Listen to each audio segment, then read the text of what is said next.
Seeing some late sunshine, but generally staying much cloudier further east.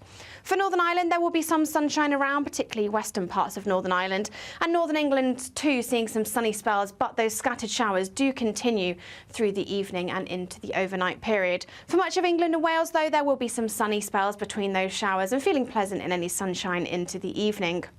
So overnight, the showers do eventually ease, but still remaining a little wet across parts of Scotland. And then Western Scotland and Northern Ireland see this next band of rain arriving through the early hours of the morning. Elsewhere, generally staying dry overnight with plenty of clear spells, and under those clear spells we could see temperatures in rural spots dropping down into the mid-single figures, but generally staying a little milder in the towns and cities under all that cloud and rain. So that rain then continues to push its way eastwards as we go through Monday morning, turning particularly heavy across western parts of Scotland through the start of Monday. South East England holding on to the sunshine through the morning, and then it's western parts of Wales, South West England and Northern Ireland that's likely to see the best of the sunshine through the afternoon. Temperatures again similar to Sunday, likely to see highs of 21 or 22 in the south and those mid to high teens further north. That warm feeling inside from Boxed Boilers, sponsors of weather on GB News.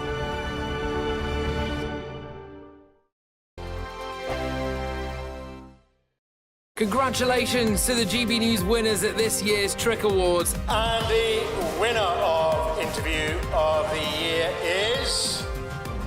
Alistair Stewart reveals his heartbreaking diagnosis to Camilla, Tominey. And the winner is GB News Breakfast. And the winner is Nigel Farage. And thank you to you, our GB News viewers and listeners, for making us the People's Channel, Britain's news channel.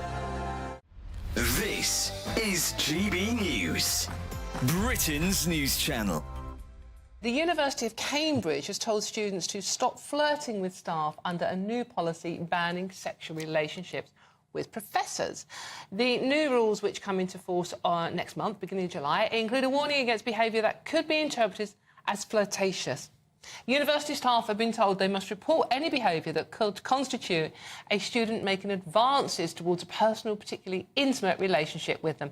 If you're a tutor, how do you interpret what is flirting and what is just sort of like having a bit of banter? In fact, you've got to Very nice trousers, by the way. Thank you. You see, you didn't even recognise. Oh, I didn't. Very well. He's got I think I'm blushing now. I'm blushing. So, what's flirting? What's me complimenting your very well-fitting trousers? Yeah. Well, there is a line, because obviously when you're 18 and you go to university, it might be the first time you're away from home. It might be the first time that you're open to maybe a bit of a nightlife, social activity, drinking and all the rest of it. On the flip side, I know a couple who, the pupil ended up dating their professor, and they've been together for about sort of 15 years now. So I used to go after lectures with my professor and the whole seminar. We used to go to the pub afterwards, and I became very good friends with... she was a mature student. She was on the very, very far left of political...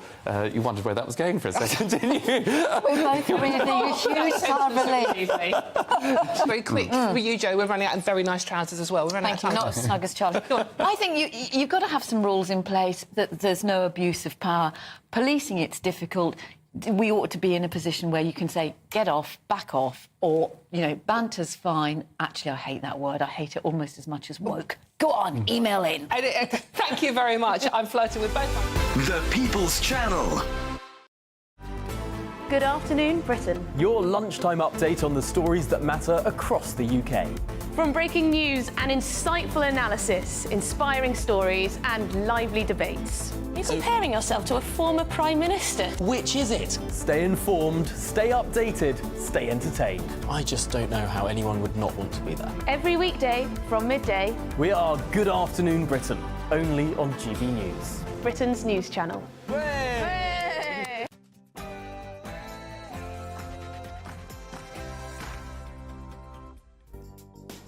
Good morning and welcome to the Camilla Tominey Show. Only 5 more days to go until we know who will be forming the next government. I'll be asking Nigel Farage, the leader of Reform UK, why he's boycotting the BBC and about the Channel 4 racism expose. I'll also be speaking to the woman tipped to replace Rishi Sunak, Business Secretary Kemi Badenoch, who joined me on Thursday for an exclusive interview. And I'll be joined by a political panel to dissect what she had to say. Pat McFadden, the mastermind behind Labour's election campaign, will be here to clarify the party's tax plans and who Labour regards as working people. And demographer Paul Morland is worried about our plummeting birth rates. He'll be here to explain why we should all be worried about underpopulation. We have got an absolutely huge 90 minutes of punchy politics lined up for you this morning, so do not even think of going anywhere.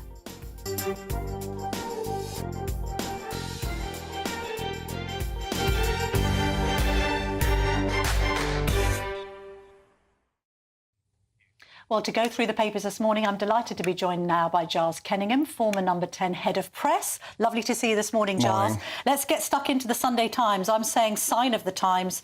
Basically, they've endorsed Labour. Yeah, they have. It's not been effusive, heavily caveated. Yes, it's a long leader, and it's kind of like, well, the Tories haven't been very good, and we're worried about Labour, but on a balance of probabilities, we'll support they're them. sort of saying there's still lots of unanswered questions. Labour have got to be better in government than they've been in opposition. They talk about a conspiracy of silence, raise the spectre of taxes. So, yes, I think it's News UK hedging their bets. Yeah. Not as important as it once would have been, say, sort of 5-10 years ago when papers were more influential, Yes. but no doubt just also sustains the momentum that is behind Labour. As you say, the Sunday Times and the Times are in the same stable as Rupert Murdoch's Sun and Sun on Sunday. Yeah. I noted from the Sun on Sunday they didn't endorse anyone. No, and I suspect the Sun won't come out. If they wanted to have maximum impact, they should have come out earlier in the campaign. I suspect they'll sit on the fence on this one. This is mirroring the Robert Blackstock point. He was the guy who appeared in the Question Time debate last week and basically asked Sunak and Starmer, is this the best Great Britain can do?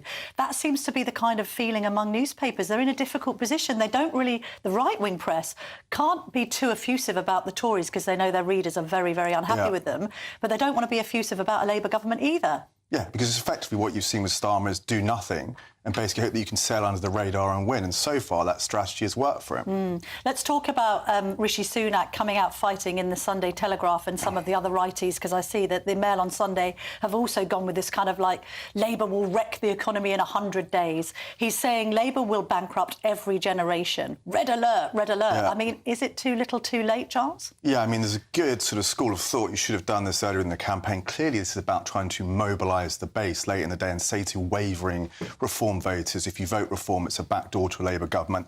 Lots of red meat in what Sunak has talked about, you know, the spectre of taxes, the raid on private schools. Yes, the question, is it enough to stop some of the bleeding that's going on? I mean, you've been around the block some time and you've been involved in previous campaigns. How bad do you think the Tories' campaign has been? Yeah, it's not been good. And I have to say, like, it's a massive political miscalculation to have gone so early. If you'd gone in November, you probably would have had a couple of rates cuts. Would Farage even have run? He might have been in America helping Trump out. So, yes, you know, by any stretch of the imagination, hard to explain. Let's talk about reform. Nigel Farage coming into the studio in about 10 minutes' time. We've got more candidates suspended. We've got Farage talking about a BBC stitch-up and a Channel 4 stitch-up. We've got some polling suggesting that they're sort of topping out in the 17-18% mark, although other polls have put a bit more of a generous spin on how Reform are doing. What's your analysis of Farage in this campaign and his claim that it's he who will unite the right, it's he who will lead the opposition when the time comes? Yeah, he is an amazing disruptor and he has to somewhat electrify the campaign and been a huge problem for the Conservatives. I have to say, there's some of the continual complaining from Farage. It's like, look, mate, get with the programme. You're in the big league now. Of course you should be held accountable like everyone else. It's very easy to lob bricks from the sidelines, but ultimately the buck stops with him, so he should be accountable for the candidates he has, and he should be able to answer for them. Look, he's not a political novice, is he? He's been around for like 20, 25 years. But he's making these points about the BBC and Channel 4, and I'll raise this with him directly. Yeah. I mean, it's quite Trumpian in a way, isn't it, to kind of like suggest... But there is something in this idea that the so-called establishment doesn't like him being disruptor-in-chief. It's completely inconvenient for them to have Farage popping up on all sorts of different platforms, actually doing very well, actually being a more effective communicator than Starmer and Sunak have been. Also, you know, it fits his narrative, but I think he can do it because the media is not as powerful as it once was. I think, you know, when I worked for Cameron, we would be very, very wary about ever attacking the media because you needed them, but he doesn't need them because he can go straight to market, whether that's on X, Instagram, there's different platforms, and he is a great narrator. Yeah, it's interesting to see Reform's social media campaign being so effective compared to Labour and the Tories. When it comes to how the Tories have fought this campaign, a few weeks ago I had Alexander Downer in, who's the former High Commissioner to Australia, and he made the point that he felt that the Tories had wasted a lot of time on blue, and they should have been doing far more blue on red. Yeah. Don't talk about Reform. Talk about Labour and how much Labour are going to tax you, which we see today in the Sunday Telegraph. And also you've seen that Starmer is not good under pressure. He's not performed well in any debates. He's not light on his feet. He hasn't got many answers. He's not particularly agile. And when he is put under pressure, he does dissemble. I mean, look how Labour have dissembled on their policy on private schools. That's one of their few policies, but they can't even get the line right. Yeah. Do you also agree that it's going to be difficult for Starmer if he gets in with a supermajority on a really low vote share? So just explain that, because I think Tony Blair's vote share was 43%, Boris Johnson's was 44%. We've got a Savanta poll in the 30s. Mail on Sunday, I think it is. 38. 37, 38. Right. Just explain why that's difficult for him, along with a bad approval rating. Well, I think there's two things. I think it's difficult because does he have the mandate? But actually, I was going to make another point. If he has a supermajority, it's actually going to be very hard for him to manage his own party, because there are so many people in there who won't get a job. He's not a particularly strong leader, and there's nothing which really binds the Labour Party together as it did under Blair. Actually, I would argue an 80-seat majority, which Boris had, is a lot easier to manage. The Observer has done a very handy election night guide, and it's sort of said the 10 things you need to watch on the night. I'm going to be hosting with Stephen Dixon, so we shall have matchsticks in our eyes as we're doing, just before the exit poll comes out, all the way through to 6 a.m. You'll presumably be staying up to watch it, Giles. What are you going to be looking out for? I suppose, firstly, do the big beasts in the Tory party survive, like the Grant Shapps, the Penny Mordaunt's, Jeremy Hunt, James Cleverly. To our point, turnout. Do you get a very low turnout? Because there seems to have been a lot of disaffection. The polls are saying there's a lot of undecided people during this election. And then Reform, do the votes actually translate into seats? Are you going to be looking at Rishi Sunak's seat closely? Because obviously people are saying it's a bit dodgy. The Tories are a bit fearful that, I think there was at one point fearful that it might go. I mean, that would be unprecedented. What are Tories telling you sort of in the background about how they're feeling on the doorstep, what the reaction is? I've heard a few say, look, it's actually more encouraging on the doorstep than the polls suggest. They're saying the supermajority line is starting to cut through. I think conversely, what I have also picked up worryingly is the kind of vote Reform, get Labour message isn't resonating the way it did in 2015 because people think it's consequence-free. People thought Miliband and Corbyn were a threat. People find Starmer inoffensive. So I think that is the real question. Like, do they manage to shift that vote? Also, people don't like being told, I think people find it a bit patronising at points. Don't they? It's like, well, I'm voting Reform because I support Reform. Don't tell me it means something else. I know how the voting system works. Yeah, exactly. Finally, let's just talk about Joe Biden. I appreciate it's all about domestic politics this weekend. However, the ramifications of this extraordinary TV debate in America on Thursday night continue. We've got Sir Elton John now coming out in favour of the president and saying, obviously, support the Democrats. First of all, what did you make of the debate? Look, it was an absolute car crash by any stretch of the imagination. And now, we're in a situation now where Obama needs to step in, put his hand on his shoulder and goes, Joe, so look... you think it's for Obama to say something and not say Jill Biden? No, because she's too closely aligned to this. Democrat grandees need to step in. And there are candidates ready to go. You've got Gavin Newsom, I think the governor of California, who is someone out of central casting almost, but looks the part. If you're going to do it now. If you're Trump, you definitely want Biden to stay in. Yeah, I mean, do you think actually that it's... I thought in the debate he was quite gentle with Biden, considering everything. He didn't need to do anything, did he? Just let him sort of spontaneously combust. But you think Trump would be much more worried if he was facing Newsom? Absolutely, because it's just a totally different dynamic. All right, cool. Giles, thank you very much indeed for your expertise this morning. I can see Nigel Farage has just entered the building, so he'll be coming up next. The Reform leader, Nigel Farage, will be speaking to me in just a moment. Don't go anywhere.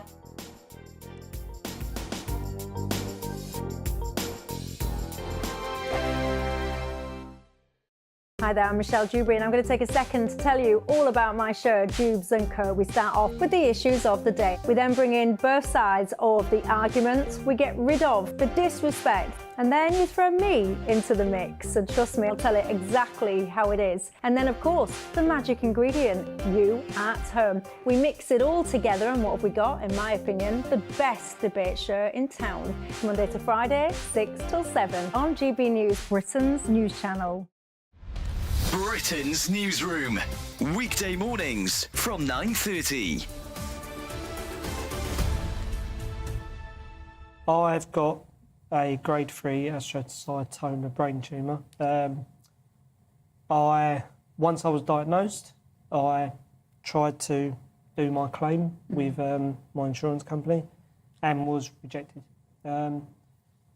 They then also cancelled my life insurance and also cancelled my wife's policies as well. And this is Zurich Insurance, This John. is Zurich, And their point was, because you'd had some dizzy spells, which you hadn't told them about, they say dizzy spells equates to a brain tumour, which there's no evidence to support that. I was with King's College Hospital. They ignored them. King's College Hospital were the experts. So you were expecting £25,000? Yeah, that was a critical illness claim. Critical illness, because you've got a critical illness. Clearly, it couldn't be more critical, could it? No. Michelle, you've got a lovely, poorly husband, and you're also worrying about paying the bills and what the future holds. Yeah. What impact is this having on you on a day-to-day basis? I try not to think too much about the future because it does upset me. I'm kind of thinking, when John does go, I'm left with a mortgage to pay and 2 young children. How old are your kids? 5 and 3. Right. So it's incredibly tough. And are you working? I haven't worked since having the children. Right. And that's a decision we made when we had children. In the grand scheme of things, this amount of money is a drop in the ocean for a company like Zurich. Yeah, because I think they could make all this go away. I've read some of the statement. Zurich statement. We're sorry to hear of the very difficult circumstances Mr. Rendler's family are experiencing. You're terminally ill, and they're calling that difficult circumstances. The People's Channel. I'm Patrick Christie's. Every weeknight from 9, I bring you 2 hours of unmissable, explosive debate and headline-grabbing interviews. What impact has that had? We got death threats and the bomb threat and so on. As time passes, She could have said storm. You made my argument for me. My guests and I tackle the issues that really matter, with a sharp take on every story. It went everywhere. something practical could be done. Or I can become something different. Patrick Christie's tonight from 9 p.m. only on GB News, Britain's news channel.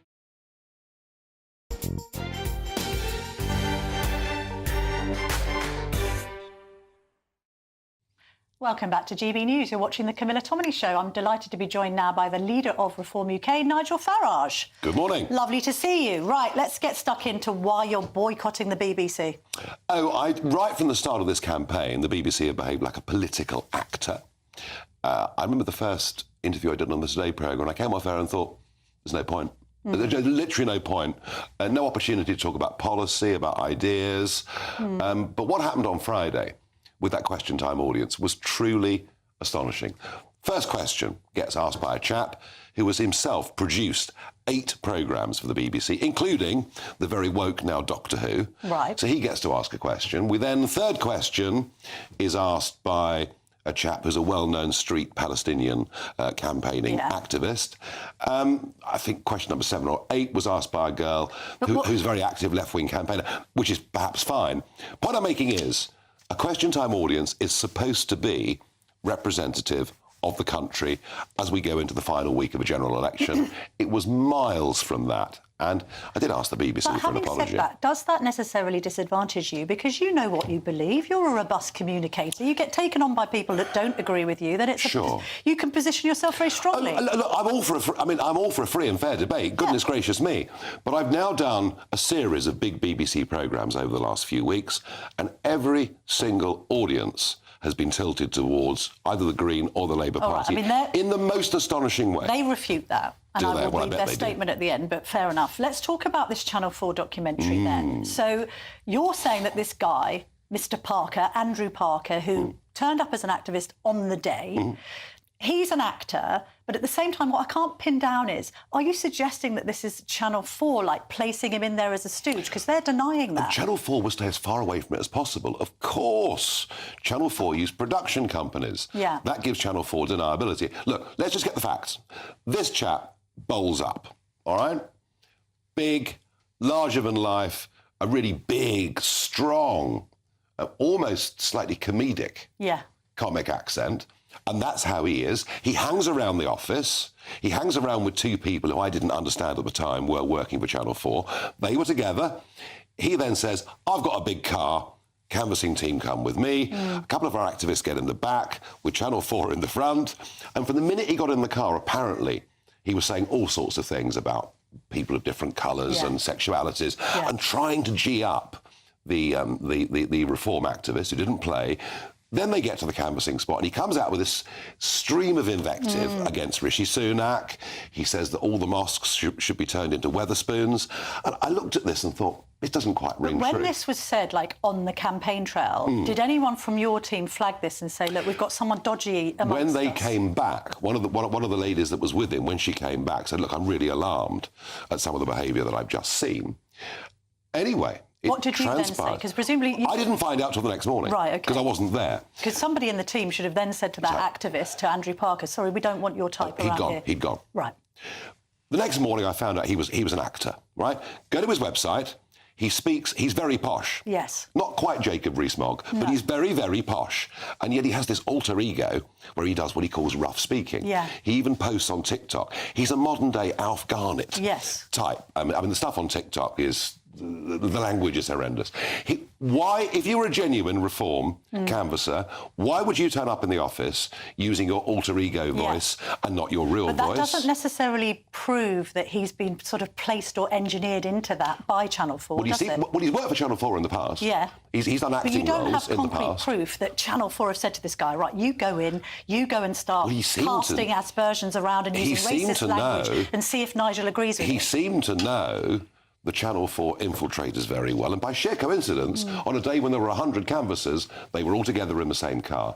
The morning after this all came out, he was rung by us on the Telegraph. He denied that he was an actor. He lied then. I've seen lots of this in the past. This is the biggest smear stitch-up I have ever seen. We will get to the bottom of this. All right, fair enough.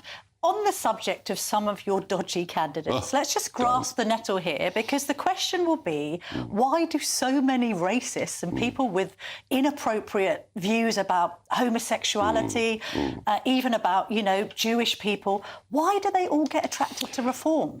I think, ironically, it's because I destroyed the BNP. I put them out of business. Yeah. So where else can these people go? But you don't want them, do you? As you know, when I led UKIP and hey...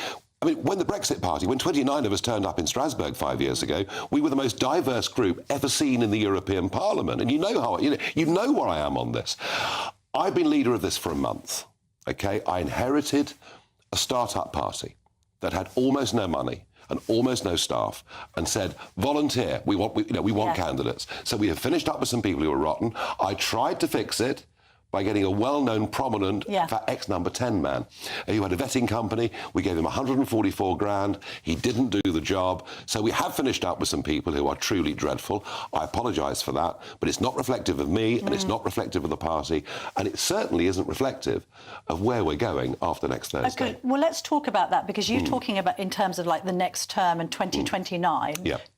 Just clarify, are you saying you want to run to be PM in 2029? Unless somebody younger and better looking comes along. All right, so you appreciate then the need to do two things. First of all, you've got to absolutely professionalise reform. Absolutely. We were saying earlier, if reform's actual organisation was as good as your social media, you'd be doing well. But it strikes me, you know, there isn't the governance there isn't the vetting procedures, it's all pretty chaotic. It's a start-up. It's a start-up. It is a little start-up. How will you improve things over the course of the next 4 to 5 years then? I've done it before. We actually, by 2015, had built UKIP into a proper professional structure with 400 branches around the country. And this is remarkable. We will go through 60,000 paid-up members today. That's double in the space of a month, all paying their 25 quids. Right. We have a mailing list of over 200,000. I am going to build a mass movement in British politics for real change, because you know something? Labour don't represent that. All right, so mass movement. If you really do want to be PM in 2029, then you and I both know that your vote share needs to start with a 3, not a 1 or a 2. And so here's the question for you in Reform. Do you actually have to moderate a bit more? Because I appreciate you've got people watching and listening to this who are massively in your fan club. They love you. You've got that caucus of support. I think Scarlett Maguire said to me last week, you're averaging, if you take all of the polls, around 18%. You've got to get that much higher, and you're not going to do that with inflammatory remarks about Vladimir Putin that have put off I've made none. moderates. No, I've made no inflammatory remarks. But you know that there are some, I mean, they've written into the Telegraph, I know them in my own circle, because it's the hoax. I was considering voting for Reform, but this has put me off. It's the hoax. Look, unlike the Conservative and Labour Party, I was opposed to the Iraq War. I was opposed to the Libyan War, and I predicted 10 years ago what Putin would do in Ukraine. None of them saw this coming. The fact that I predicted it doesn't mean I support it. But that's the sort of nonsense that you get in politics. But you do appreciate that some of this does, and even perhaps some of the problems with the activists, it makes more moderate righties think, oh, I don't know, I can't touch Reform. I'm finding Farage a bit unsavoury. You do understand that mentality? I do, and I've been in this game for 3 decades, so I understand that. But I tell you what, today we launch a star. I think perhaps if somebody is going to replace me, maybe you'll see him today. We've got 5,000 people coming to Birmingham at midday today, and Zia Yusuf, who is a self-made, highly successful businessman. Yes, I've interviewed. Patriotic, he's going to be the big star of today. And Having said that, I think some of your other stars have been a bit conspicuous by their absence. Where's Lee Anderson been on the campaign trail? His wife has been very seriously ill. I didn't know in the that. last couple of days. People have been asking me, where is Lee? I wanted Lee to come today, but his wife has been very ill. Fair enough. Thank you for clarifying that point. When I said about that whole moderating your views then, so you think that you can grow this from a fairly sort of right-wing platform? I'm not going to call it far right and hard right. No. Do you need to moderate a little bit to get more people in, to get to 30%? No, because I think what we're talking about, the fact that Britain is broken, that nothing works, that the population explosion has devalued the lives and quality of life of pretty much everybody. I think people are joining up the dots out there now, and they're beginning to understand it. So when you say about this campaign, I get the whole putting yourself as the opposition, but proportional representation. Are you going to make that a campaign like Brexit? Next Sunday, you'll be sitting here, and there'll be a massive national debate about the fact that the Labour Party got 37% and 450 seats, and that Reform got, 6 million votes and 15 seats. And we'll see that first past the post, absolute first past the post, now doesn't work for anybody. But you'll need cross-party collaboration for that, won't you? You probably have to work with the Lib Dems, and I've already asked Ed Davey and Daisy Cooper whether they'll work with you, and they say no. But it doesn't matter. But Brexit worked because it transcended ideological boundaries, didn't it? No, we were on our own campaigning to leave. But hang on, you had lefties also supporting leaving the We were on EU. our own for 25 years, campaigning to leave the European Union with no representation in Parliament. You did have old Labour, but that's not quite right. You weren't on your own because you were able to kind of unite old Labour, working-class Labour voters with blue wall Tories and I suppose then red wall Tories. Well, I can assure you the kind of political change we want will unite all of those people too. OK. This thought that you only change things from within Parliament's nonsense. Brexit happened because of a grassroots upwelling in this country. Are you worried about votes for 16 or 17-year-olds, or does your TikTok following suggest you might benefit from that? Oddly, my support amongst youngsters has just gone through the roof in these last few weeks. No, I don't think you should be able to vote in an election that you can't be a candidate in. And I don't think 16-year-olds should be in Parliament. Even if the 16 and 17-year-olds might be persuaded by reform, because we've seen what right-wing parties have done in the European Parliament, right? But there is something called principle as well. Yeah, OK. All right. George Galloway has suggested that you two should have, as the great disruptors of British politics, that you should have a one-on-one debate between now and Thursday. Leader of the Workers' Party, obviously got quite a controversial past. What do you think of that? Would you go head-to-head with Galloway? He's a fascinating figure.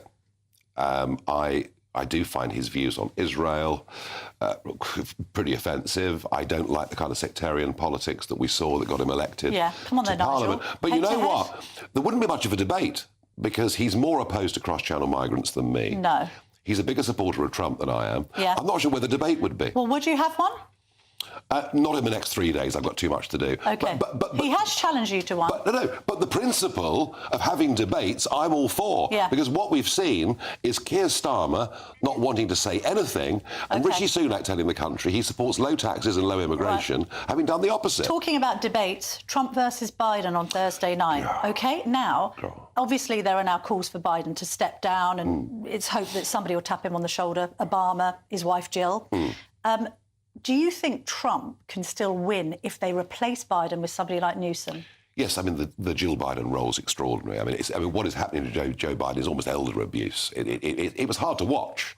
Even Trump didn't attack him because it was just so awful. Yes.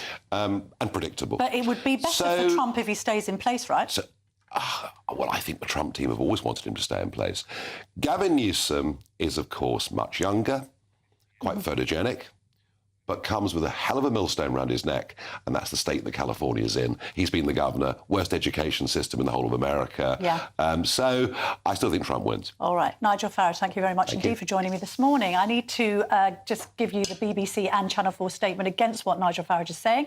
They've pushed back against his claims, the BBC, and a spokesman said, "We refute these claims. Question Time audience was made up of a broadly similar levels of representation from Reform UK and the Green Party, with other parties represented too. There were also a number of people with a range of political views who are still making up their mind." The spokesman for Channel 4 News said, "We strongly stand by our rigorous and duly impartial journalism, which speaks for itself. We met Mr Parker for the first time at Reform Party headquarters, where he was Reform Party canvasser. We did not pay the Reform UK canvasser or anyone else in the report. Mr Parker was not known to Channel 4 News and was filmed covertly via the undercover operation." I need to go now, but stay tuned because I've got my interview with Kemi Badenoch.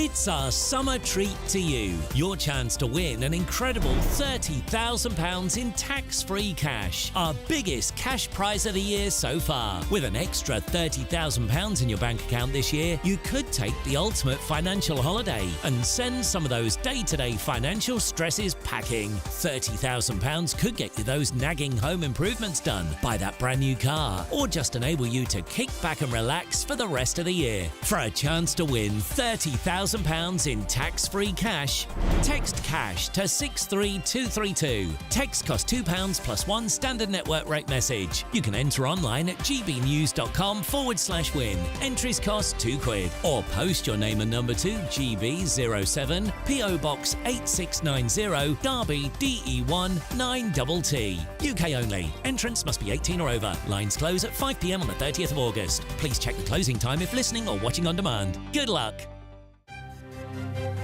GB News Breakfast. Every day from 6 a.m.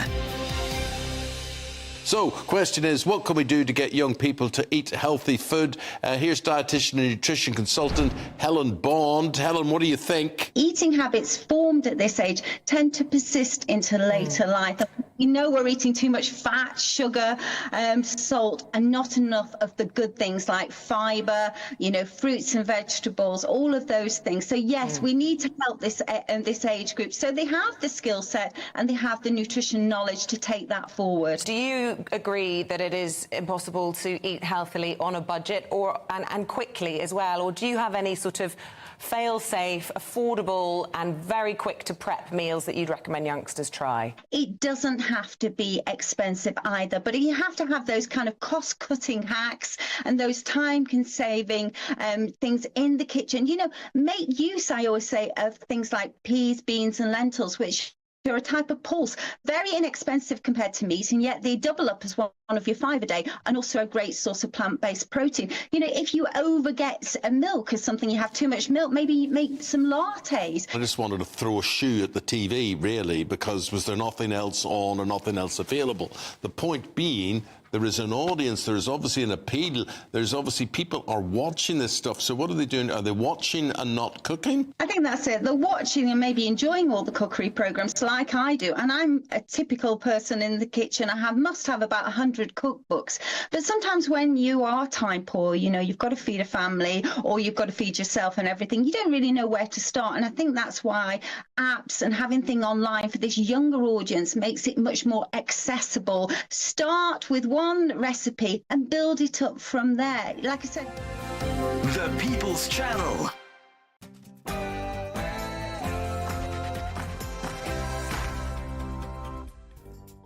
Welcome back. So much more to come in the next hour. I'm going to be joined by the Business Secretary, Kemi Badenoch, and Labour's National Campaign Coordinator, Pat McFadden. But first, here's the news with Ray Addison.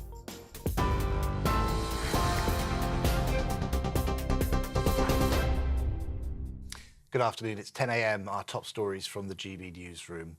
Claims of alleged Russian interference in the general election have been described as gravely concerning by the Deputy Prime Minister. Oliver Dowden was responding to reports by Australia's ABC that had been monitoring 5 Facebook pages promoting British political parties. The public broadcaster says most of the administrators are based in Nigeria, which has been linked to previous online Russian propaganda. In a statement carried by the Sunday Times, Mr Dowden said the revelations reveal the real risk our democracy faces in this uncertain world. The Prime Minister is warning that Sir Keir Starmer could inflict irreversible damage on the UK within 100 days of entering Downing Street. In a Sunday Telegraph interview, Rishi Sunak warned that Labour's tax plans would bankrupt people in every generation. However, Labour says its first steps would be restoring economic stability and cutting NHS waiting lists. The attacks come as the party continues to lead the Tories in the polls by around 20 points ahead of Thursday's election. Pat McFadden, Labour's National Campaign Coordinator, told us Labour has been clear on tax. There is nothing in our plans that requires Why can't you rule it out now, tax then? increases. OK, how about this? Will you increase council tax or reband council tax? Well, there's already, under the Tory plans, an assumption that council tax will go up under their plans. OK, so will it go up under a Labour government? There's nothing in our plans that requires council tax to go up. Will you tax people's homes? There is nothing in our plans that requires us to do this. Can you rule out taxing people more to drive a car or to put petrol and diesel into a car? Can you rule that out? There's nothing in our plans that requires us to do that. Now, OK, so nothing in our plans and ruling things out are two different things. Nigel Farage will address the largest mass meeting of Reform Party supporters later. The event at the Birmingham NEC is expected to welcome an audience of up to 5,000 people. Mr Farage has described the vote on Thursday as a once-in-a-lifetime opportunity to rebuild broken Britain. It comes at the end of a difficult week for the Reform leader, who has dealt with multiple allegations about the behaviour of his candidates and activists. Here he is speaking to Camilla Tominey earlier this morning. I've been leader of this for a month. OK, I inherited a start-up party that had almost no money and almost no staff and said, volunteer, we want candidates. So we have finished up with some people who were rotten. I tried to fix it by getting a well-known, prominent, for X number 10 man who had a vetting company. We gave him 144 grand. He didn't do the job. So we have finished up with some people who are truly dreadful. I apologise for that, but it's not reflective of me and it's not reflective of the party. In the US, the White House is pushing back on reports that President Biden plans to discuss the future of his campaign with his family at Camp David today. It's after a report by NBC News that quoted several unnamed sources alleged that some senior party members are pushing for the president to stand aside following his performance in a televised debate against Donald Trump. But officials say the trip was planned before the debate and denied that there was any serious discussion about the president standing down. Right, those are the latest GB News headlines for now. I'm Ray Addison. More in an hour's time. Back to Camilla. For the very latest GB News direct to your smartphone, sign up to News Alerts by scanning the QR code or go to gbnews.com/alerts.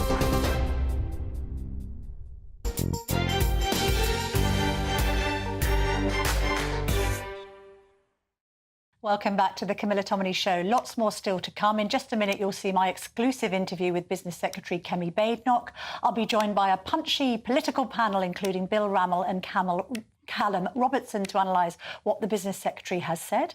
I'll also be joined by Labour's National Campaign Coordinator Pat McFadden. Will he manage to parachute Sir Keir Starmer into number 10, despite him polling as one of the least popular leaders in British history? And Paul Morland will share his new book, which looks at whether we have a population calamity unfolding before our eyes. But first, earlier this week, I was joined by the Business Secretary, Kemi Badenoch, and this is what she had to say. Kemi Badenoch, thank you very much indeed for joining me in the studio today. Shall we start by talking about David Tennant and his comments at that LGBTQ+ awards ceremony in the week? I mean, he said that you should shut up. He said that you should not exist. You then hit back at him on X, formerly known as Twitter. Clearly, you were very angry about it. I was quite angry on your behalf, as I'm sure were most of the GB News audience. Do you think he should apologise to you personally? I think he should. I think he's probably regretting making those remarks, given the uproar all across the country. It's had a lot of cut through, but it also shows the scale of the problem we have. I mean, what was even more extraordinary is that a Labour MP, Dawn Butler, doubled down and said, I agree with him. This is what's coming. I keep telling people that it's not just Keir Starmer that you're going to get when you get Labour. You're going to have all these MPs with very, very bad politics, really dangerous stuff, wishing another MP doesn't exist. I mean, that's dangerous. And Keir Starmer has refused to condemn her, but also him, West Streeting, Bridget Phillipson, they've all said, oh, well, she's entitled to her opinion. And if you remember how they reacted when there were comments which emerged several years later that had been made in private about Diane Abbott, we didn't stop hearing about it for well over a week, I think nearly 2 weeks. So it's one rule for them and another rule for everyone else. They don't really care about racism. They just care about their own people. And in the same way that they've tried to come after me, I won't let them. They will try and go after other people if we allow them into government. I'm just going to play devil's advocate on one point. Obviously, when he stood up on stage, he didn't mention your colour. You then condemned him as a straight white man. Was it about race, or is that just the context of these kind of comments for you personally? It's not about race at all. It's about showing that they are hypocrites. And it wasn't about him being white or, you know, I said he was a rich lefty white male. It's that they play identity politics and they have a ladder of who's up and who's a protected group. And by their own rules, in the same way as we've seen them in other circumstances, they criticise other people for going after black people, black women in particular. But when it's them, the rules suddenly change. And that's what I was highlighting. It doesn't have anything to do with his skin colour. I don't judge skin colour, but they do, except when they don't want it to matter, like in that instance. Shall we clarify where you do stand on transgender people? Just for the record, make it clear, and then we can perhaps talk about how Labour are currently tackling the issue. OK. So I think that it is important that we give transgender people space and dignity to live their lives as they wish. And the people who suffer from gender dysphoria, we have done everything we can to look after. But what is happening is that a lot of people are saying that, oh, we're trans too, when they're not, so that they can access women's spaces. It wasn't as big a problem when those laws were brought in. It is now. We're seeing it with men competing in women's sports, claiming to be trans, taking their medals. We're seeing rapists being put in women's prisons. They weren't women when they were raping. They suddenly become women when they need to get into a softer prison. And that's what we're trying to stop. So all of this is not really about trans people. It's about the people exploiting the rules which were there to protect the tiny, tiny number of people who are actually trans, and also rules which are there to protect women and children in particular. That is why we have the regulations that we do about how to get a gender certificate. What Labour's doing is saying, oh, these rules are so terrible, you have to speak to 2 doctors, how humiliating, we'll make sure it's only 1. Which means it's easier for you to find, a helpful doctor. We've seen this on the private side as well, people going to Gender GP, a very discredited clinic, to get what it is they need, puberty blockers, etc.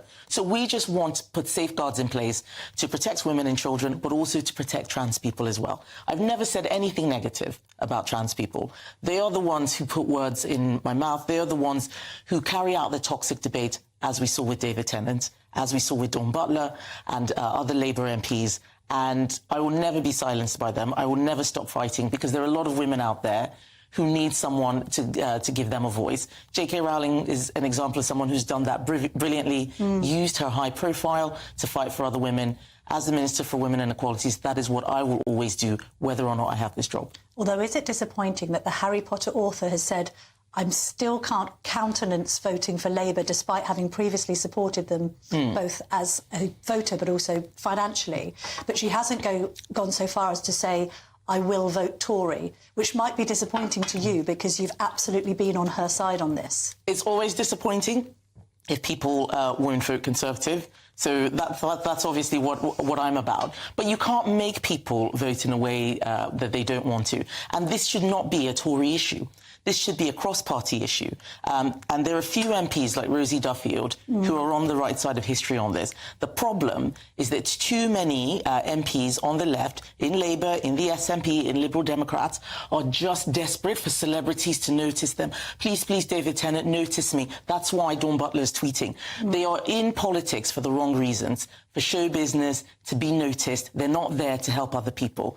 That's why they don't care about the woman in a prison who's got a rapist, in her cell. Yes. They're not interested in that. They know that's never going to be them. We have to, as politicians, we've got to think about those people who aren't necessarily lucky to be in the same circumstances that we are. So Shadow Education Secretary Bridget Phillipson has basically said that she thinks it's OK for a man who identifies as a woman to use a woman's toilet, even if he/she hasn't undergone any gender realignment surgery. What's your response to that? So this was why we said that we were going to change the law to make it clear that Sex and the Equality Act is biological sex. She doesn't understand the issue. Many Labour MPs, I would say most of them, don't really understand what this is about, and they don't want to know. They don't want to know what's going on. They just want to sound nice so that their, celebrity friends and so on, all the lovies will think that they're nice people. And they're also confused about what the process is. Nobody asks you for a piece of paper or a certificate when you're going to the toilet. We all use sight to know who should be there and who shouldn't be there. What we're trying to prevent is people thinking that some men are allowed to be there if they say they're trans when they are not. Yes. And it's so the paperwork is long after things have gone wrong, and then you go to court. But it's so that people who own those businesses where they don't know what to do know that the law is on their side if they are right. At the moment, they don't. Has Keir Starmer been clear enough on this? I mean, we had the conversation between him and Rosie Duffield. She said that only women can have a cervix. He said that's not right. He was then asked if women had penises. He said 99.9% of women don't. It's just very confused. Then there's the Tony Blair comment, women have vaginas, men have penises. He said he agreed with that. I think he is very conflicted. He is all over the place on this. And people are all over the place when they don't have convictions and when they're just trying to tell people what they want to hear. That's what you see with Keir Starmer. That's why we call him Flip-Flop Starmer. But so what does this person want to hear? I will tell them that. And then you move to a different audience. And so you're all over the place. He has not rooted those comments in any conviction. And that's why I don't trust what he says. I don't trust what he says. You're clearly a woman of conviction. You're being touted as a future leader of the Conservative Party, a future Prime Minister. Comparisons have been made with your robust approach and your clear ideology with Margaret Thatcher. What's happening to the Conservative Party right now, and you being so far behind in the polls, and this support from your original fan base going to Nigel Farage's reform must really hurt? This must be a very difficult election for you to be fighting. It does hurt, and it is a difficult election. I am fighting my seat like it was a marginal. Normally, it would be a very reliable Conservative seat. Yeah, you've got 27,000 majority. Slightly smaller. It's smaller after boundary changes. But there is no safe seat in this election. What, are you considering that you might lose your seat? Yes, all of my colleagues are fighting like we are fighting marginals. I have a strong record locally. I think that it's going to be fine. But when I knock on doors, I am meeting former Conservative voters voting reform, and it breaks my heart because I know that they're not going to get what they think they will get if they vote reform. You must have sympathy with those former Tory / now Reform voters because a lot of their beliefs will align with yours. I mean, you're known for being a fully throated right-winger. You're a Brexiteer. You know, you make the arguments on the right very clearly, very cogently. And yet the criticism is that the Tories have failed them. The Tories have failed to match their manifesto pledges. They've failed them on tax because tax has gone up rather than down. They've failed them on immigration because it's gone up rather than down. And you're there fighting the good fight like many other Tories on the stump. But it's difficult, and it's also difficult to see these mistakes occurring in the national campaign beyond your control. The D-Day debacle, the betting thing. I mean, how do you turn it around with less than a week to go now until the polls close? Well, I think we still can turn it around. And what I would say to those voters is, I understand. We have all had our frustrations, even those of us who've been in government, at what has happened. We think immigration is too high. The Prime Minister thinks immigration is too high. We had a system where we were told we'd only get 6,000 people coming in for care. Instead, we got many, many more than that, plus their dependents. But we are bringing it down. But the other thing I think we haven't done well enough is let people know just how much bad stuff we have stopped. People have no idea. I mean, when I was local government minister, the officials in the department wouldn't let me look at the social care funding differently. They said that if I used a formula that benefited councils that spent lots on social care, it would help elderly white Christian areas and would be discriminatory. I stopped that. If you have a Labour MP, that kind of stuff is going to happen. There's so much that we have been doing behind the scenes that people don't realise. I remember when there was that. Do you remember when Nigel Farage's bank account was closed by Coots? People don't know the work Conservative ministers did to intervene. We were speaking to them and saying, this is not right, because we own shares in the bank. We intervened. It's going to be Labour next time if people vote Reform or Labour. And if you listen to what Labour said at the time, they didn't care that Nigel Farage's bank account was being closed. Even though he is our opponent, we treat people fairly. If we do have a Labour government, I think that Reform voters and anyone voting anything except Conservative will understand that they will come for you. They will come for you in the same way we saw all of these people go after those people who had run Vote Leave, in the same way that we saw the endless, relentless attacks on Boris Johnson. They will come for if whatever 2 or 3 Reform people manage to get elected. But the difference is it won't be Conservative ministers there, it will be Labour ministers. Like the woman who I was referencing earlier, who said she wishes I didn't exist. That is what's coming. And I'm very worried about that. A couple of your Conservative colleagues have put their heads above the parapet and said, I will stand as leader. We've had Steve Baker, we've had Tom Tugendhat, we've had Penny Mordaunt hint at it if she retains her seat. Will you run for leader? Well, I've said to everyone that I don't want to talk about leadership debates because my constituents actually say that they don't like us talking about ourselves. The most common thing that I've heard on the doorstep has actually not been immigration, but that they are tired of the endless personality politics and fighting. So in answering that question, I sort of succumb to it. People knew that I tried to run 2 years ago. I didn't win. Rishi Sunak is the one who had the confidence of MPs. And I think it's actually disrespectful if people are talking about what they're going to do after the leadership when he's still there.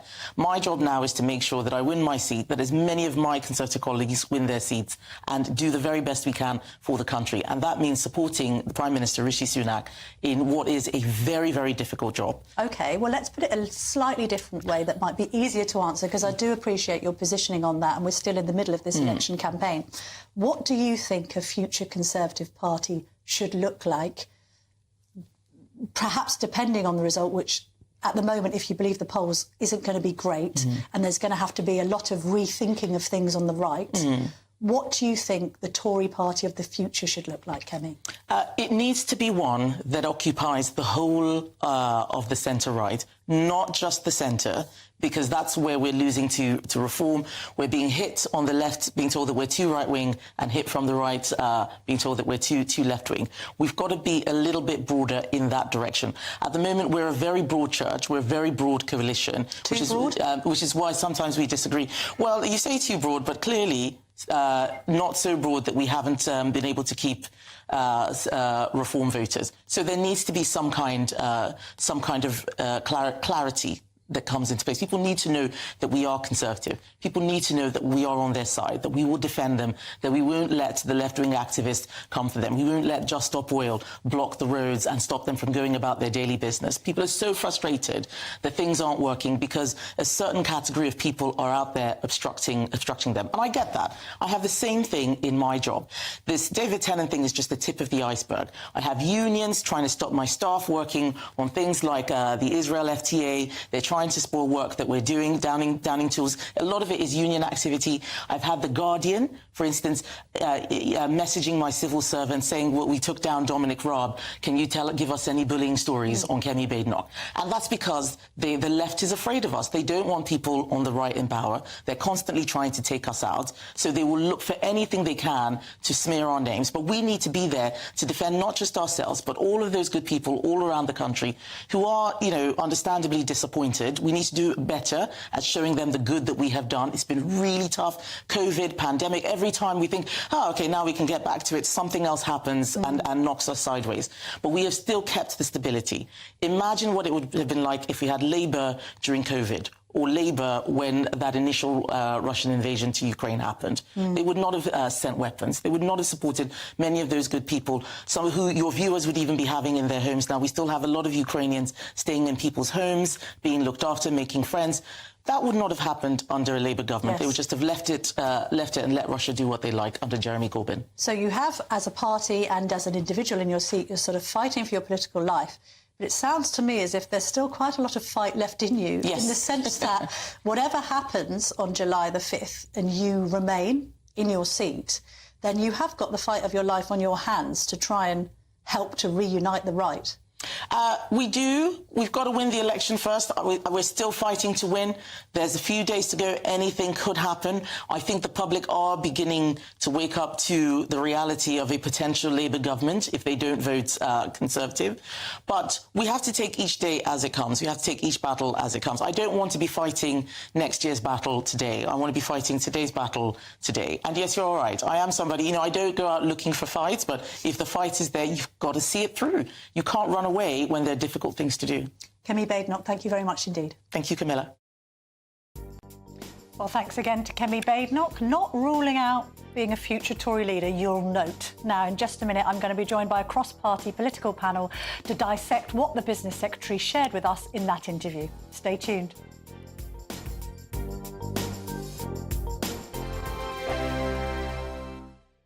Patrick Christie's Tonight, weekdays from 9 p.m. The mystery surrounding the disappearance of flight MH370 has perplexed the planet now for 10 years. But now all of a sudden researchers at Cardiff University have piped up and said, oh, we heard a beep. Aerospace engineer, founder of MH370search.com is Richard Godfrey. Richard, are we going to find this thing? The new research is much more thorough and gone in much more detail. It is picking up acoustic waves under the water. It's not conclusive, but it's a good step forward. Is this a cover-up job of epic proportions? Do you think something quite sinister happened to this plane? Because it is all very odd. I think you're right. It is all very odd. It is. We have a lot of data, but we don't have the final analysis, and we won't until we actually find the wreckage. The Indian Ocean is a huge place, 77 million square kilometers. When we find the plane, we can recover the flight data recorder, the cockpit voice recorder. We can learn a lot more. Do you think someone might have shot it down? No, the plane flew until it ran out of fuel. The plane was perfectly in working order. There was an active pilot right until the end. So my only theory at the moment is the captain of the plane actually committed a hijack of his own plane. But until we find it, we won't be able to prove that. We are potentially a step closer now to knowing and to one of the greatest mysteries of recent times anyway, finally being solved. There's aerospace engineer there, Richard Godfrey. Thank you. Britain's election channel, the People's Channel. Sunday nights on GB News. From 6, Neil Oliver. At 7, it's Free Speech Nation with Andrew Doyle. At 9, Mark Dolan. And at 11, get set for the week ahead with headliners. Tomorrow's papers tonight. GB News, the People's Channel, Britain's news channel. I'm Isabel Webster. Thanks for joining us on GB News, Britain's news channel. Congratulations to the GB News winners at this year's Trick Awards. And the winner of interview of the year is... Alistair Stewart reveals his heartbreaking diagnosis to Camilla Tominey. And the winner is GB News Breakfast. And the winner is Nigel Farage. And thank you to you, our GB News viewers and listeners, for making us the People's Channel, Britain's news channel.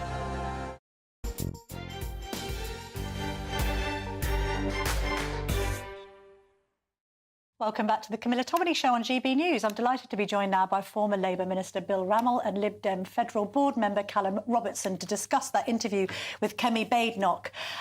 First of all, Bill, she demanded a personal apology from David Tennant after he said she should shut up and disappear because of her views on transgender issues. What do you reckon? He should apologise, shouldn't he? He was very rude. He should. Look, I'm a fan of David Tennant's, but I think he was wrong.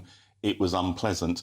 And say he was wishing for a world where she doesn't exist. My God, language matters in politics. Yeah. We've had 2 MPs murdered in the last few years. That's unacceptable. And also, you know, she should just shut up. It had a whiff of misogyny about it. But also, you know, we need free speech and open debate to resolve problems. I would broadly agree. It's language matters, doesn't it? I strongly disagree with Kemi Badenoch's views.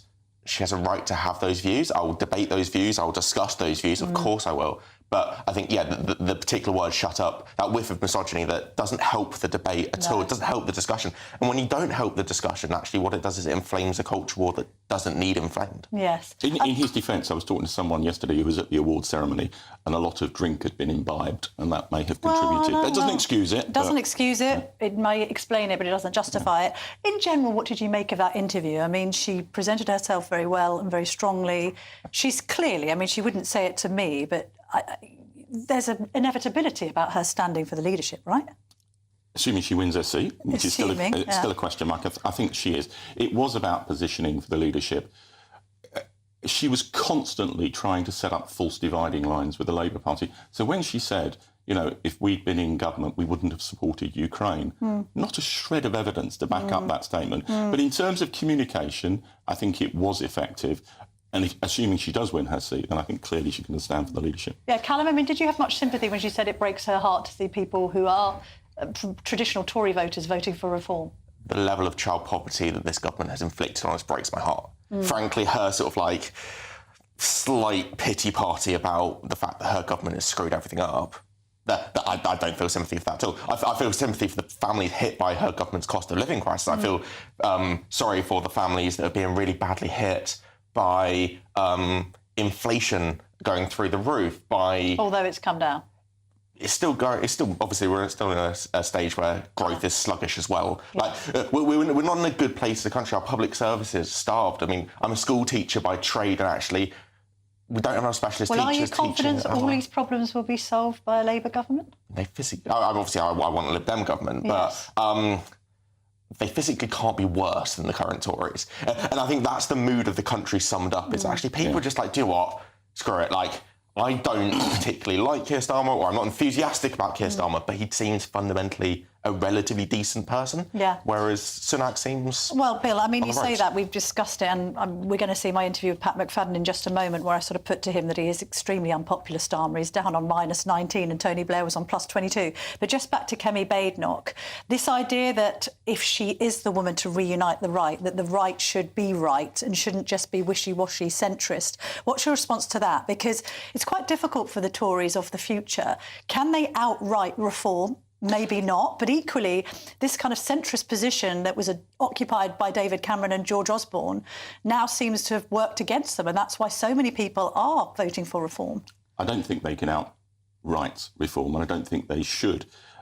My question mark for Kemi Badenoch is, actually, is she right-wing enough to win the leadership amongst the Tory electorate? Well, do you not think she is right-wing enough?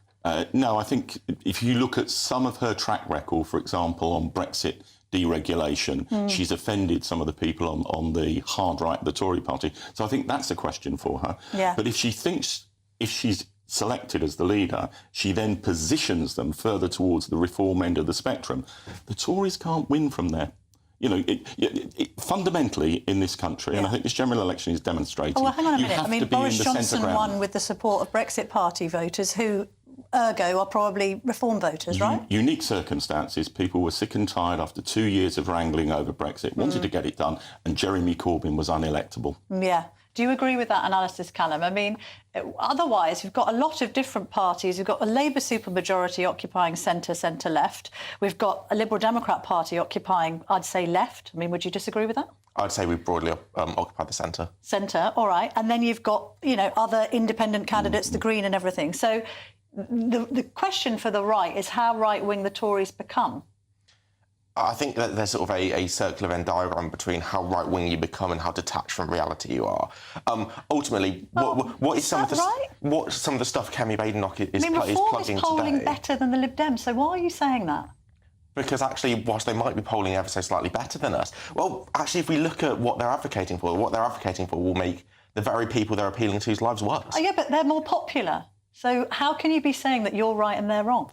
Just because someone's popular in a view, it doesn't necessarily mean they're right. For the Lib Dems to win, they've got to get more votes, and they've certainly got to get more votes than Reform. I appreciate first past the post is going to benefit them, but the vote share's small, isn't it, for the Lib Dems?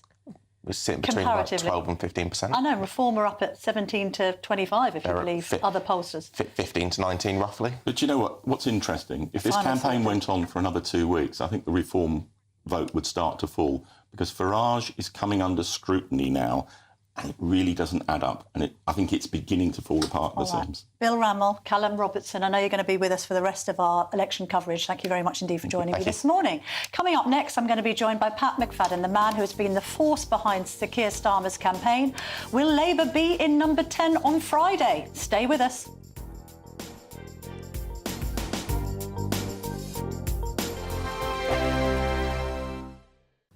Good morning. Welcome to your latest GB News weather from the Met Office. So it's a bit of a cloudy start for some of us, but there is some sunshine on the way as we head through the rest of today. We've seen a band of rain pushing its way eastwards overnight, and that eventually clears its way towards the southeast through this morning, leaving plenty of sunshine for much of England and Wales this afternoon. Still remaining quite showery across parts of Scotland, and we will see some showers bubbling up, particularly northeast England through this afternoon, one of these turning heavy in places. But for Northern Ireland, southwest Wales and southwest England, definitely seeing the best of the sunshine this afternoon, and highs perhaps a touch lower than yesterday, 22 or 23 in the south, and those mid to high teens further north. So those showery conditions do continue for the rest of the evening, particularly across parts of Scotland, and remaining quite cloudy here too through the rest of Sunday evening. Perhaps western Scotland seeing some late sunshine, but generally staying much cloudier further east. For Northern Ireland, there will be some sunshine around, particularly western parts of Northern Ireland, and Northern England too seeing some sunny spells, but those scattered showers do continue through the evening and into the overnight period. For much of England and Wales, though, there will be some sunny spells between those showers and feeling pleasant in any sunshine into the evening. So overnight, the showers do eventually ease, but still remaining a little wet across parts of Scotland. And then Western Scotland and Northern Ireland see this next band of rain arriving through the early hours of the morning. Elsewhere, generally staying dry overnight with plenty of clear spells, and under those clear spells we could see temperatures in rural spots dropping down into the mid-single figures, but generally staying a little milder in the towns and cities under all that cloud and rain. So that rain then continues to push its way eastwards as we go through Monday morning, turning particularly heavy across western parts of Scotland through the start of Monday. Southeast England holding on to the sunshine through the morning, and then it's western parts of Wales, southwest England and Northern Ireland that's likely to see the best of the sunshine through the afternoon. Temperatures again similar to Sunday, likely to see highs of 21 or 22 in the south and those mid to high teens further north. Hi there, I'm Michelle Dewberry and I'm going to take a second to tell you all about my show, Dubes & Co. We start off with the issues of the day. We then bring in both sides of the arguments. We get rid of the disrespect. And then you throw me into the mix. And trust me, I'll tell it exactly how it is. And then, of course, the magic ingredient, you at home. We mix it all together and what have we got, in my opinion, the best debate show in town. Monday to Friday, 6 till 7 on GB News, Britain's news channel. On election night, we are throwing a party. The GB News Election Night Watch Party will be live from Essex and you are all invited. On air from 10 o'clock, we'll have familiar faces from across the channel, entertainment and lots more stuff as we keep our eye on all the results as they come flying in. If you want to join our live Election Night Watch Party audience, scan the QR code on screen or go to gbnews.com/election party.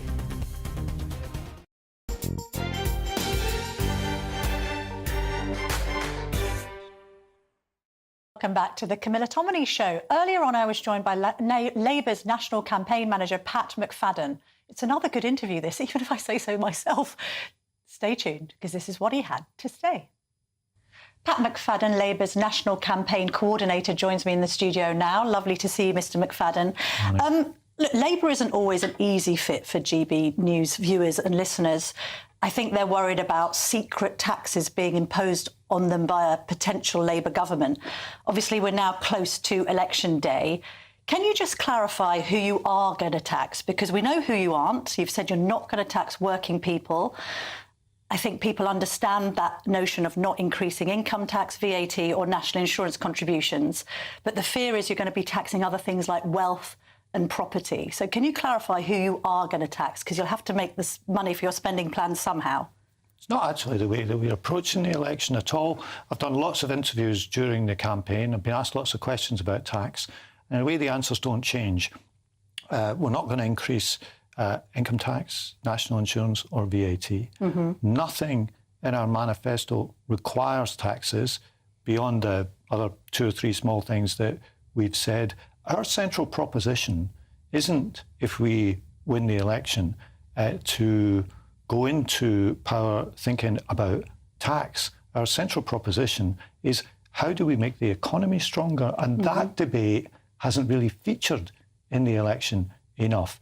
How do we get more investment in? How do we build more houses? How do we get more people into work? Because the truth is, tax here or tax there, which has been a lot of debate on in this election, isn't really going to change the fortunes of the UK very much, isn't really going to change the fortunes of individual households very much. The only way to do that, and the only way to stop us falling further behind similar households in France, Germany and the Netherlands, is to have a stronger economy. That's what's at the heart of our manifesto, not lots of tax proposals. OK, I mean, I suppose the suspicion, particularly about a wealth tax, is that Rachel Reeves, the woman who wants to be the first female Chancellor, has spoken about that in the past. Rishi Sunak today has said that Labour will bankrupt every generation. He's claimed in the past that raising taxes in Labour's DNA. Mark my words, your pension, your council tax, your home, your car, you name it, they will tax it, which is why Starmer can't rule out raising your taxes. You can't rule out raising taxes on, for instance, pensions, council tax, your home, your car, can you? Or would you like to rule that out now? Can I give 2 reflections on Rishi Sunak's list there? First of all, these are all things he has taxed, and many of them things he's increased taxes on. If you take pensions, there are 700,000 extra pensioners paying tax in the past year alone because of policies that he's put in place, either as Chancellor or as Prime Minister. People are already taxed on their car. They're already paying council tax. He talks about these things as though they're new. But the other what point, about Labour, though, the bigger point I'd make about this list of the sky will fall in, the rivers will run red, and whatever else is on his list, it all sounded a bit desperate to me, to be honest. There's a really, I think, difficult proposition at the heart of it, which is that this is as good as things can get. You know, a parliament where living standards are lower at the end of it than they were at the beginning. A parliament where NHS waiting lists are nudging 8 million people. A parliament where we've seen this betting scandal and so on. We can do better than this. OK, but and then these warnings, the counter-argument to that, then, do not take that into account. You're saying Britain's broken under the Conservatives and you're going to fix it. So the electorate will rightly think, well, that's going to cost some money. And therefore, when he says that Starmer hasn't ruled out raising taxes on the following things, maybe you can clarify. Will you raise taxes on pensions, yes or no? There is nothing in our plans that requires Why can't you rule it out now, then? Increases. OK, how about this? Will you increase council tax or reband council tax? Well, there's already, under the Tory plans, an assumption that council tax will go up under their plans. OK, so will it go up under a Labour government? There's nothing in our plans that requires council tax to go up. Will you tax people's homes? There is nothing in our plans that requires us to do this. Can you rule out taxing people more to drive a car or to put petrol and diesel into a car? Can you rule that out? There's nothing in our plans that requires us to do that. Now, okay, so nothing in our plans and ruling things out are 2 different things. But you could go through... There are probably 200 different taxes. And this is the Tory tactic, Okay. to raise a scare story about Labour on the basis that these accusations they will make. And as I say, in many of the cases, they've increased taxes on these things themselves, especially on pensioners. There's about 3.5 million more pensioners paying tax today compared to when the Tories came into So should power. the electorate conclude from this interview then that you can't rule out taxing the things that Rishi Sunak has mentioned, but you have no plans? What the electorate should conclude from this interview is that here's a party that doesn't see this just as tax and spend. Here's a party putting economic growth at the heart of its plans. And I think that is a much bigger prospect for the country. Just let me illustrate what this would mean. If we'd kept the same rate of economic growth from the Labour years through the Conservative years, the economy would be £150 billion bigger right now. I mean, that doesn't take into account a global financial crisis, I suppose. You'd have tens of billions of pounds COVID more. or a war in Ukraine. Yeah, Mr. you've had McFadden. these things, but you'd have tens of billions of pounds more for public services without changing any tax rates. Let's move on to the issue of transgenderism. On Radio 5 Live, Zakir was challenged by a caller called Jane, who said he'd been talking absolute twaddle about transgender policy. She's right, isn't he? He's confused on this. He said that it's wrong to suggest that only women have a cervix, that 99.9% of women, of course, haven't got a penis. He's all over the place on this, isn't he? Look, men have penises, women have cervixes, and that's well, why are you so clear and the Labour leader isn't? Look, I think with this issue, it's relatively new in terms of its political being asked on interviews like this. If I'd come on here 5 years ago, we probably wouldn't have been talking about this. No, that's right. And I think people have worked through this issue. I think we are in the right place now. We want to have a process for this if people want to change their gender. We're not in favour of self-ID. We want to protect women's only spaces. OK, so on that, and let's be kind to people. If we can be clear then, if we want to protect women's spaces, should a trans woman with a penis be able to use a woman's toilet? Yes or no? Well, where do they go at the moment? You tell me. I'm asking you the question. Well, I don't police where they go. But do you think that a trans woman with a penis should be able to use a woman's toilet? Because women will say that if you've got a biologically born man still with his genitalia intact using a woman's toilet, which is a woman's only space, then that woman's only space isn't being preserved for women only. Well, where do they go at the moment would be my question.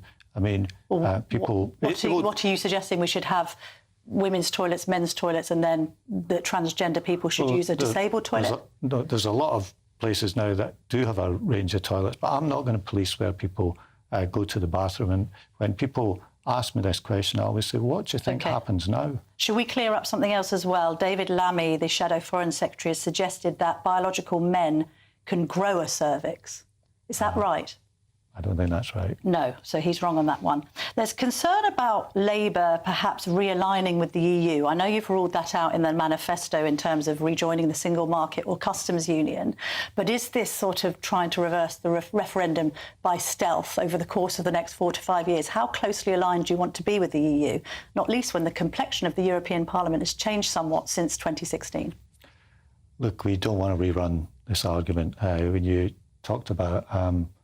I have a slight, we've been through a lot since 2016. I voted Remain in the referendum, but I accept the result. And the task of leadership now, for whoever wins the election on Thursday, is to make the best future that we can outside the European Union. And that's what we want to do. We don't want to rerun this argument. Britain's made its decision. Now, I think we can have a good and positive relationship with our neighbours. I think when you see Russia invading Ukraine, you realise we've got a lot in common with Western European democracies. Even if you're dealing with a hard right party in France? Well, I've got one election to worry about. Yes. I'm not going to worry about the French election. In any country, you have to deal with whoever the people elect. That's the way it works. But I think we can have a good and positive relationship with European countries without rerunning the Brexit argument. Quick question on VAT on private school fees. Lord Pannick has suggested that it may be in breach of human rights legislation, that it may breach the right to education, and has made the point that there's no charging of VAT on other aspects of education, no VAT on university fees, for instance, or if you go to any other establishment. So do you agree that it may breach human rights? Well, he's a great legal expert, but I think there are other legal views available, as there often are, on these matters. And what I'd say about that policy more generally is this is people's free choice. If people want to do that, they have every right to do that.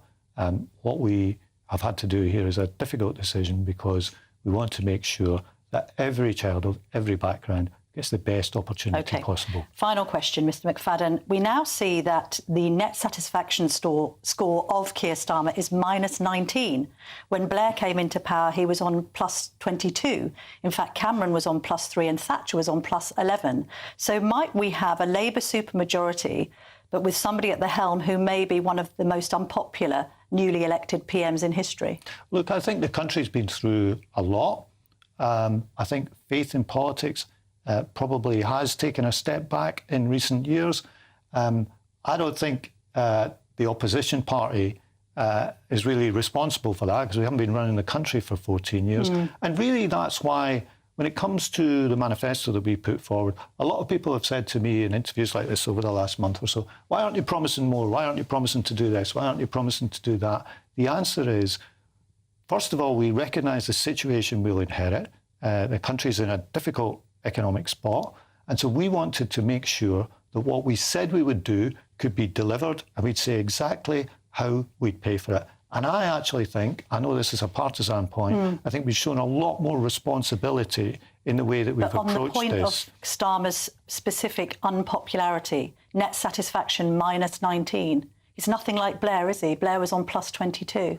Well, we're in a different age and different times. The country's been through a lot. But the reason I raised the manifesto is I think he is a leader who, if he is elected, wants to deliver what he said he'd do, not promise things that he can't deliver. And I think the responsibility levels shown in the Labour manifesto are really in stark contrast to the Tories, where they've produced all these promises of tax cuts here, there and everywhere. I'm surprised they haven't promised everybody free beer for Christmas. And when you get down to how are you going to pay for it, it's through welfare savings that have already been budgeted for. And everyone will tell you, you can't spend the same money twice. Pat McFadden, thank you very much indeed for your time this morning. Thank you. Thank you.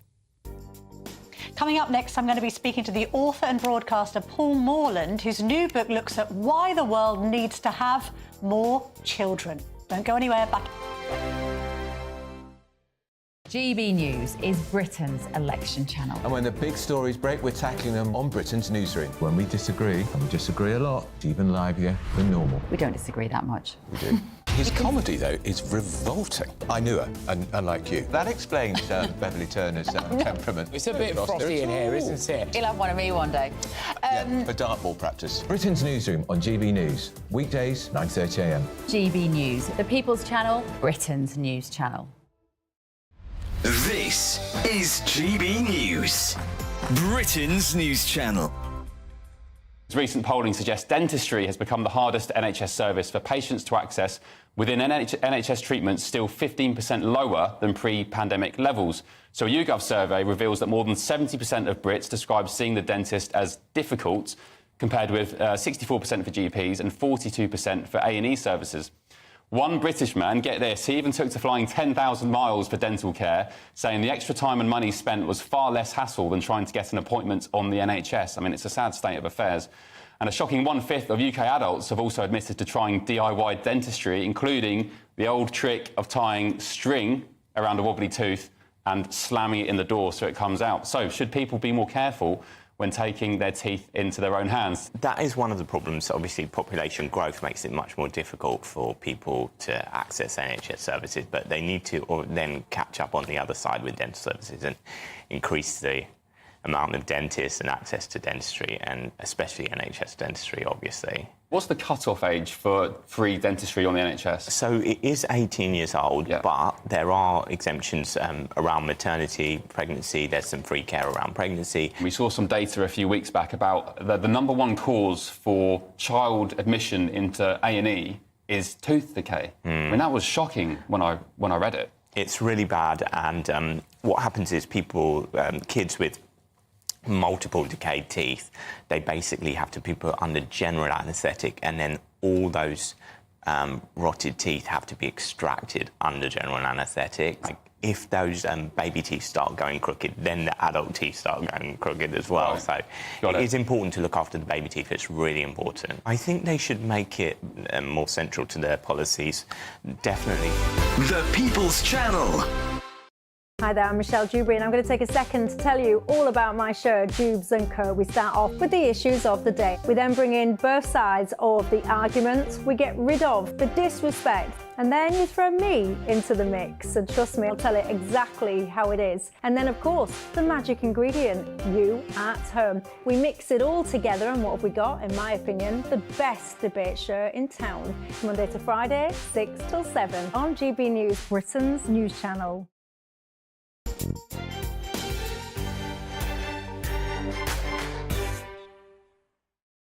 Welcome back. A really interesting topic to discuss now at the end of the show, because I'm delighted to be joined by author and broadcaster Paul Morland, who has written this book, No One Left, about how the world is facing a crisis of underpopulation. Paul, I mean, we've had a whole election campaign debating mass immigration and Britain's too full and we can't take any more, and you're saying that we actually need to have more children.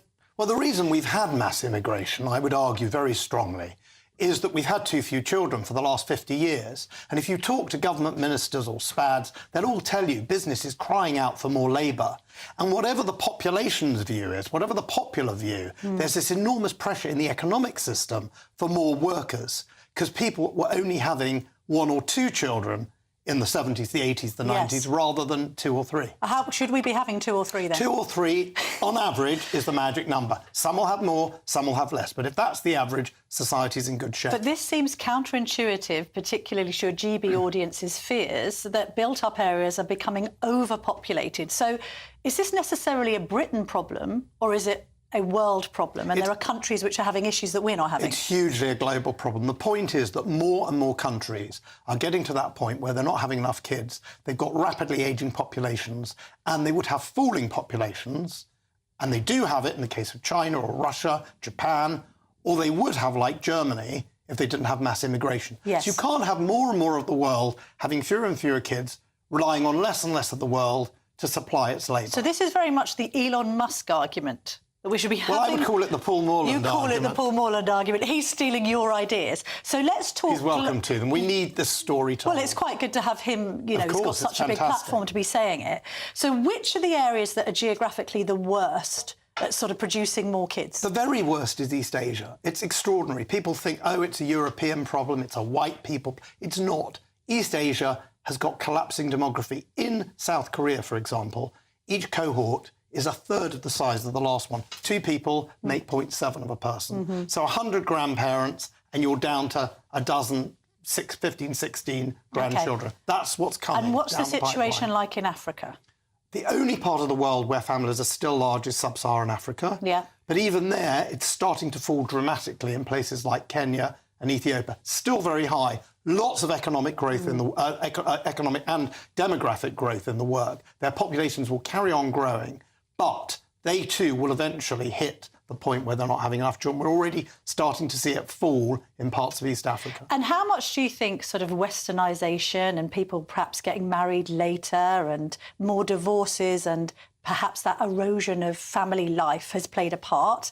And how much is it financial pressures? People are saying, look, I can't afford to have more than one or more children. I think it's culture. I think it's the first set of things you talked about. And we've got to find ways to have women's rights. We've got to find ways to have prosperous, modern, urban, educated economies and societies where we have large families. How can it be all about money when it's richer and richer countries that have lower and lower fertility. But then you might say, well, but also richer countries having lower fertility, but also a lack of contraception in countries like Africa means that people aren't choosing to have that many children. That must also be accepted. Africa has rolled out a lot of contraception. That's a good thing. I think people should control their fertility. I don't want them to have large families. I want them to choose to have 2 or 3 children on average, because that's what we need as a society for a stable and reasonable economic and social growth that doesn't require mass immigration and relying on others to have the children we should be having ourselves. But Paul, I mean, just to drill in that point about sort of women's lib,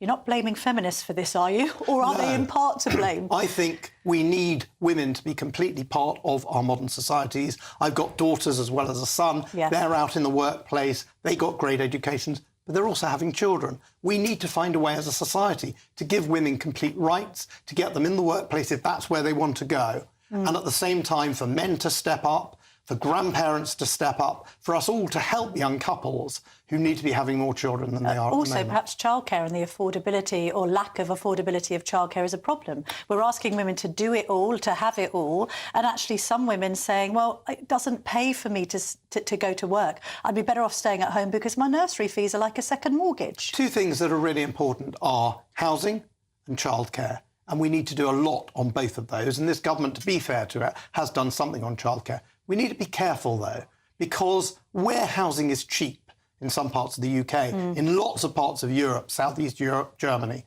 where childcare is highly subsidised, as in Germany, they still have a very low fertility rate. So when we fix those problems, we are still going to have a problem with a fertility rate that's too low. And final question, Paul, the divide now between younger people and the younger population and the older population. Just spell out how difficult that might be for instance, our children's generation, because we're going to have too many oldies and not enough young'uns. Well, if you want to know what it's like, look at Japan. They've got lots and lots of old people. It's marvellous people lead long lives. They've got fewer and fewer young people in the workforce.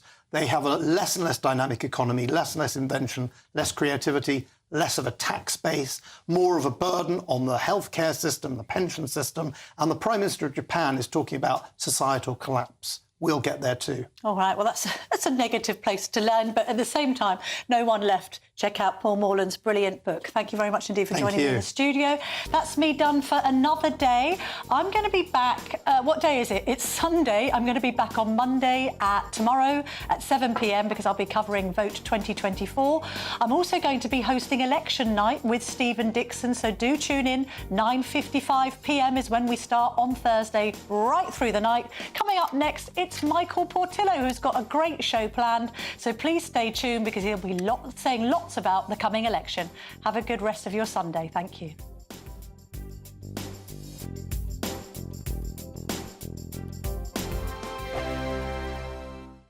£30,000 in tax-free cash really could be yours. It's our biggest cash prize of the year so far, and you could be getting that winning call from us to tell you that you're our next Great British Giveaway winner. You're joking. Really? Seriously? It's not a line, what is it? Oh, slipping neck. Oh, dear. Oh, my God. This is amazing. I'm in shock. Like I said, I've never won anything like this. That is absolutely fantastic. We're over the moon. Thank you. For a chance to win £30,000 in tax-free cash, text cash to 63232. Text costs £2 plus one standard network rate message. You can enter online at gbnews.com/win. Entries cost £2. Or post your name and number to GB07 PO Box 8690 Derby DE1 9TT. UK only. Entrance must be 18 or over. Lines close at 5 p.m. on the 30th of August. Please check the closing time if listening or watching on demand. Good luck. In the GB Newsroom, we bring you the news as it happens. With our team of dedicated journalists across the UK, GB News brings you accurate reporting of the day's topical agenda. When the news breaks, wherever